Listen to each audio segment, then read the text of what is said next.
আসসালামু আলাইকুম বন্ধুরা, আশা করি সবাই সুস্থ আছেন। বন্ধুরা, ইরান হরমুজ প্রণালীতে এন্টি অ্যাক্সেস বা এরিয়া ডিনাইল A2/AD কৌশল অবলম্বন করে।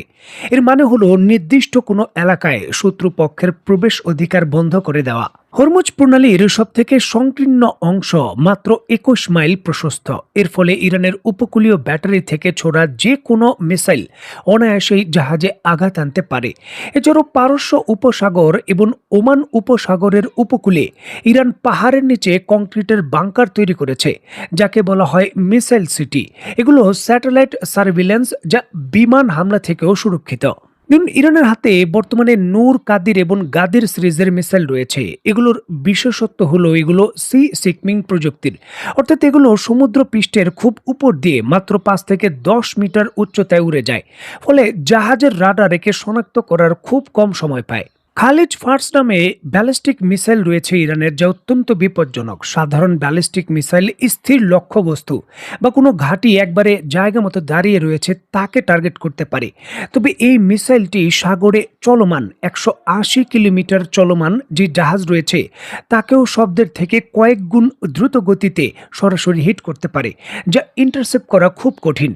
ইরান প্রচুর পরিমাণে ইলেকট্রনিক সেন্সরযুক্ত মাইন ব্যবহার করে। এছাড়াও সাইড ড্রোন এবং কামাকাজি ড্রোনের জাগ বেঁধে আক্রমণ করলে জাহাজের প্রতিরক্ষা ব্যবস্থায় ওভারলোড হয়ে যেতে পারে। দেখুন, হরমুজ প্রণালীর আশেপাশে ইরানের যে ঘাঁটিগুলো রয়েছে সেই ঘাঁটিগুলো প্রায় সময় ইলেকট্রনিক জ্যামিং প্রযুক্তি ব্যবহার করে, যার জন্য এই হরমুজ প্রণালী দিয়ে চলাচল করা জাহাজগুলোর জিপিআরএস সিস্টেম সঠিক তথ্য দেয় না।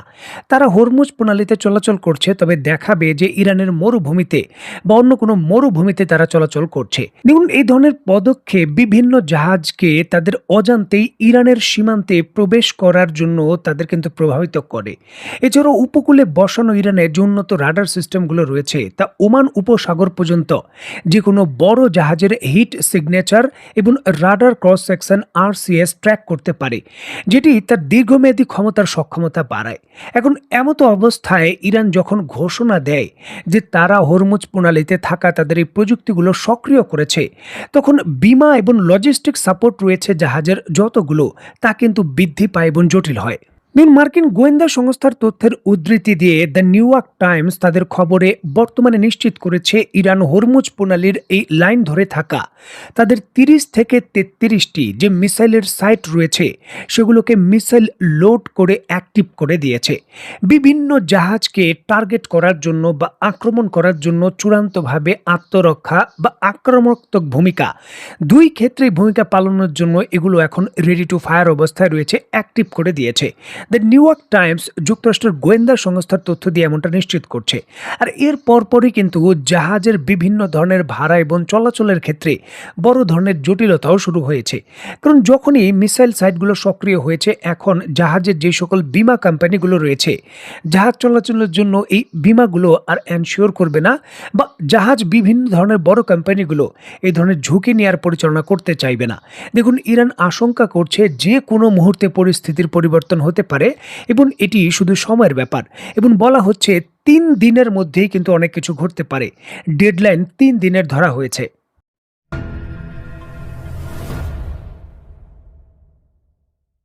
আগামী ৩ দিনের ভেতরই মধ্যপ্রাচ্যের ইস্যুর ভাগ্য নির্ধারণ হবে, বা চূড়ান্ত দিক নির্দেশনা পাওয়া যাবে যে যুদ্ধের দিকে যাচ্ছে নাকি সমঝোতার দিকে যাচ্ছে মধ্যপ্রাচ্য। প্রশ্ন হলো, এমনটা কেন?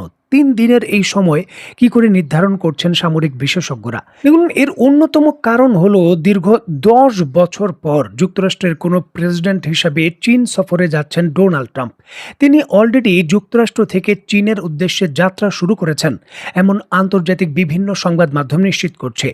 ৩ দিনের রাষ্ট্রীয় সফরে চীন সফরে যাচ্ছেন ডোনাল্ড ট্রাম্প, এবং এই সফরে দুইটি পৃথিবীর অত্যন্ত শক্তিশালী পরাশক্তি দেশ যুক্তরাষ্ট্র এবং চীনের মধ্যে বৈশ্বিক নানান ইস্যুকে কেন্দ্র করে দর কষাকষি এবং সমঝোতা হতে পারে। আগামী বৃহস্পতিবার ডোনাল্ড ট্রাম্প এবং শি জিনপিং সরাসরি মুখোমুখি বৈঠকে বসবেন। নানান ইস্যুকে কেন্দ্র করে আলোচনার অন্যতম মূল কেন্দ্রবিন্দুতে থাকতে পারে তাইওয়ান ইস্যু এবং ইরানের ইস্যু। যদিও বৈঠকটি শুরু করার পূর্বে ডোনাল্ড ট্রাম্প তার বক্তব্যে এমনটাই দাবি করেছেন, ইরানের ইস্যুকে কেন্দ্র করে চীনের সহযোগিতার প্রয়োজন নেই। তবে বাস্তবতা হলো, ইরানের বর্তমান যে যুদ্ধকালীন অর্থনীতি তা অনেকটাই এই চীনের যে সহযোগিতা তার উপর নির্ভরশীল। যদি চীন ইরান থেকে জ্বালানি তেল ক্রয় বন্ধ করিয়ে দেয় বা কমিয়ে আনে, তাহলে এটি ইরানের উপর অর্থনৈতিকভাবে বড় প্রভাব ফেলতে পারে, যেটি দীর্ঘমেয়াদী যে কোনো যুদ্ধের জন্য একটি জটিলতা। এই বৈঠক ঘিরে সবথেকে বেশি উদ্বেগে রয়েছে মধ্যপ্রাচ্যের দেশগুলো, কারণ অনেক বিশ্লেষকের মতে এটি আদর্শগত বা নীতিগত বৈঠকের চেয়ে যে ট্রানজ্যাকশনাল বা স্বার্থভিত্তিক আলোচনা সেটা হতে পারে। অর্থাৎ যুক্তরাষ্ট্র এবং চীন নিজেদের বৃহত্তম অর্থনৈতিক কৌশলগত স্বার্থে এমন কোনো সমঝোতায় পৌঁছাতে পারে যার প্রভাব সরাসরি মধ্যপ্রাচ্যের দেশগুলোর উপর পড়বে।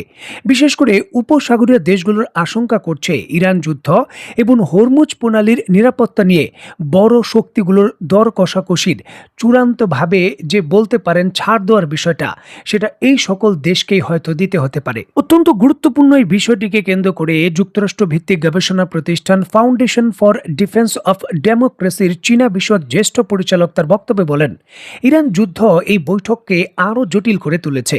তার মতে চীন স্বল্প মেয়াদে পরিস্থিতি সামাল দিতে পারলেও দীর্ঘমেয়াদে সংঘাত বাড়তে থাকলে বেইজিংয়ের বাণিজ্যিক কাঠামো ও জ্বালানি নিরাপত্তার উপর বড় চাপ তৈরি হবে। বিশ্লেষকদের মতে চীন এখন অতিরিক্ত ঝুঁকি না নেওয়ার কৌশল অনুসরণ করছে। তারা সরাসরি সংঘাতে জড়াতে চায় না, আবার যুক্তরাষ্ট্রকে দ্রুত সংকট মুক্ত হতে সহায়তা করতেও আগ্রহী নয়। বরং অনেকের ধারণা করছেন বেইজিং হয়তো চায় যুক্তরাষ্ট্র দীর্ঘ সময় মধ্যপ্রাচ্যের সংঘাতে ব্যস্ত থাকুক।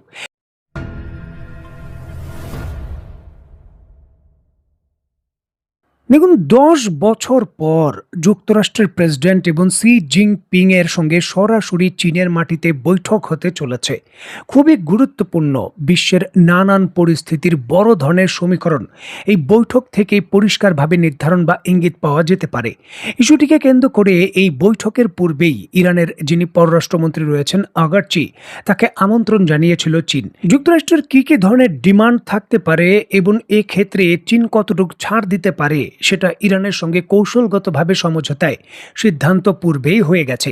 আর সেই বৈঠকের পরপরই কিন্তু 30 থেকে 33টি মিসাইল সিটির মিসাইল সক্রিয় করল ইরান। পরিষ্কারভাবে ইঙ্গিত পাওয়া যাচ্ছে যে ইরান কোনোভাবেই ছাড় দিতে প্রস্তুত নয় এবং এক্ষেত্রে চীনও হয়তো যুক্তরাষ্ট্রকে কোনো বড় ধরনের সহযোগিতা করবে না এবং কোনো সিদ্ধান্ত ইরানের উপর চাপিয়ে দেবে না। আর এই জন্যই কিন্তু দুই পক্ষই ব্যাপক প্রস্তুতি নিচ্ছে। ইরান 33টি মিসাইল সিটিকে সক্রিয় করেছে, অপরদিকে যুক্তরাষ্ট্র তার যত ধরনের আধুনিক সমরাস্ত্র রয়েছে একে একে মধ্যপ্রাচ্যের বিভিন্ন ঘাঁটিতে পূর্ব থেকেই মোতায়েন শুরু করেছিল, যেগুলো বর্তমানে আঞ্চলিকভাবে অন্য দেশগুলোর সঙ্গে যুক্ত করে তারা বড় ধরনের সামরিক জোটবদ্ধ প্রতিক্রিয়া দেখাতে চাচ্ছে। দেখার বিষয়ে এই 3 দিনের সফর এবং সফরের দর কষাকষি এবং চূড়ান্তভাবে দর কষাকষির ফলাফল আসলে কি আসে। যুদ্ধ পরিস্থিতি শান্ত হয় নাকি এখান থেকে দীর্ঘমেয়াদী আরেকটি যুদ্ধকালীন পথ চলা শুরু হয়। তো বন্ধুরা, আজকের মতো বিদায়। নতুন কোনো ভিডিও নিয়ে আবার দেখা হবে। সে পর্যন্ত সবাই ভালো থাকবেন, সুস্থ থাকবেন এবং বাংলাদেশকে ভালোবাসবেন। আল্লাহ হাফেজ।